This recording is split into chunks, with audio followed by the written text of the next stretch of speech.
નમસ્કાર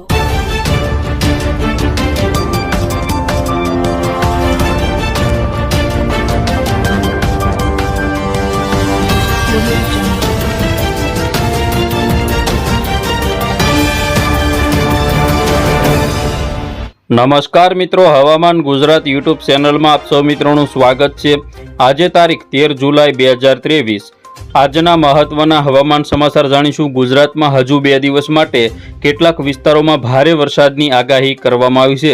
ખાસ કરીને સૌરાષ્ટ્રના વિસ્તારો અને દક્ષિણ ગુજરાતના જે વિસ્તારો છે જેમાં ભારે વરસાદની સંભાવના રહેલી છે, તેમજ આગામી ત્રીજો રાઉન્ડ પણ ભારે વરસાદ સાથે 16-17 તારીખથી શરૂ થવાની પણ શક્યતાઓ રહેલી છે। જોઈએ સંપૂર્ણ અપડેટ આજે તેમજ આવતીકાલે કયા કયા વિસ્તારોમાં વરસાદ જોવા મળશે। અત્યારના સમયની અપડેટ જોઈએ તો અત્યારે ખાસ કરીને સૌરાષ્ટ્રના કેટલાક વિસ્તારો છે જેમાં જૂનાગઢ પંથક, અમરેલી જિલ્લો, ગીર સોમનાથ, ભાવનગર જિલ્લાના મહુવા તાલુકાના કેટલાક ગ્રામ્ય વિસ્તારોમાં સારો એવો વરસાદ પડ્યો છે। તેમજ ખાસ કરીને ખંભાત આજુબાજુના જે વિસ્તારો છે, વડોદરા, અમોદ અને નર્મદા જિલ્લો, છોટાઉદેપુર, ભરૂચ આજુબાજુના વિસ્તારોમાં પણ અત્યારે વરસાદની સંભાવના છે। તો સુરત, તાપી, ડાંગ, વલસાડ અને નવસારી જિલ્લામાં વરસાદની શક્યતા અત્યારે પણ આજે રહેલી છે। રાત્રિના સમયની અપડેટ જોઈએ તો આજે રાત્રે ખાસ કરીને ભાવનગર જિલ્લાના કેટલાક વિસ્તારો છે જેમાં મહુવા, અલંગ તેમજ અમરેલી જિલ્લો અને ગીર સોમનાથના સાવ દરિયા કિનારાના વિસ્તારો તેમજ ધોળકા, અમદાવાદ, ખંભાત, નડિયાદ, અમોદ આજુબાજુના જે વિસ્તારો છે તેમજ ભરૂચ, સુરત આજુબાજુના કેટલાક વિસ્તારોમાં હળવા વરસાદની સંભાવના રહેલી છે। તો ઉત્તર ગુજરાતમાં ખેડબ્રહ્મા આજુબાજુના જે વિસ્તારો છે, આબુ રોડ પંથકમાં બાંસવાડા, ડુંગરપુર આજુબાજુના નજીકના જે વિસ્તારો છે તેમાં પણ કેટલાક વિસ્તારોમાં વરસાદ જોવા મળશે। આવતીકાલની અપડેટ જોઈએ તો આવતીકાલે પણ બપોર પછીના સમયે કેટલાક વિસ્તારો છે જેમાં જૂનાગઢ જિલ્લો, ગીર સોમનાથના કેટલાક વિસ્તારો, અમરેલી જિલ્લાના વિસ્તારો, ભાવનગર જિલ્લાના જે મહુવા, તળાજા, પાલીતાણા, ગારિયાધાર, અમરેલીના રાજુલા પંથક, સાવરકુંડલા તેમજ ગોંડલ આજુબાજુના વિસ્તારો, રાજકોટ, ચોટીલા, બોટાદ, સુરેન્દ્રનગર અને મોરબી જિલ્લાના કોઈ વિસ્તારો તેમજ ધોળકા આજુબાજુના વિસ્તારો છે, નડિયાદ છે, ખંભાત, વડોદરા, અમદાવાદ, છોટાઉદેપુર, નર્મદા, ભરૂચ આજુબાજુના જે વિસ્તારો છે તેમાં પણ આવતીકાલે વરસાદ જોવા મળશે।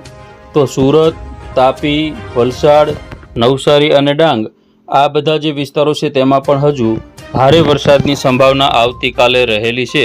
તો આવતીકાલે પણ ગુજરાતના કેટલાક વિસ્તારોમાં ભારે વરસાદ પડશે। આજે પણ સૌરાષ્ટ્ર અને દક્ષિણ ગુજરાતના વિસ્તારોમાં ભારે વરસાદની સંભાવના છે, જેમાં જો આજની વાત કરીએ તો ભાવનગર જિલ્લો, અમરેલી અને ગીર સોમનાથ તેમજ બોટાદ આજુબાજુના જે વિસ્તારો છે તેના માટે યલો એલર્ટ જાહેર કરવામાં આવેલું છે।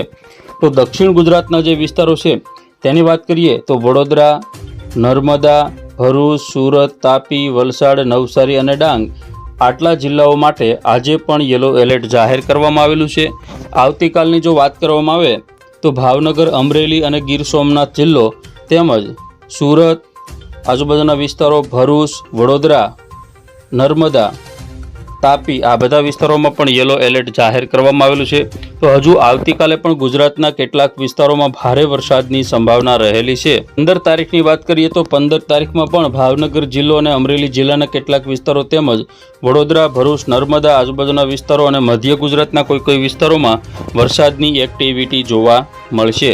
17-18 તારીખની વાત કરીએ તો સૌરાષ્ટ્રના કેટલાક વિસ્તારોમાં જે વરસાદની જે સંભાવના છે તેમાં વધારો થશે, તેમજ દક્ષિણ ગુજરાતના જે વિસ્તારો છે તેમાં પણ ભારે વરસાદ પડવાની સંભાવના છે।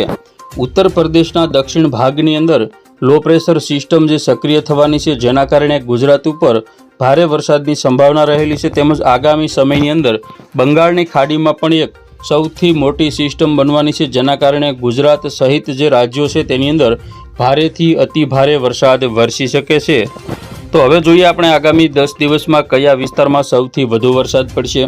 તો દક્ષિણ ગુજરાતમાં સુરત, વલસાડ 5 થી 6 ઇંચ તેમજ તાપી આજુબાજુ અને ભરૂચ આજુબાજુ પણ 4 થી 5, ભાવનગરમાં 4 ઇંચ, ઉનામાં 3, જૂનાગઢમાં 2 થી 3, પોરબંદરમાં પણ 2 થી 3 ઇંચ વરસાદ વરસી શકે। તો આ રીતે ગુજરાતભરની અંદર જે વરસાદ છે તે વરસી શકે। હજુ 2 દિવસ વરસાદની આગાહી યથાવત છે, ત્યાર પછી 17 તારીખથી જે વરસાદનો ત્રીજો રાઉન્ડ છે તે ચાલુ થાય તેવી પણ શક્યતાઓ રહેલી છે। તો ખેડૂત મિત્રો, ફરી વખત મળીશું નવી અપડેટ સાથે। જોતા રહેજો હવામાન ગુજરાત।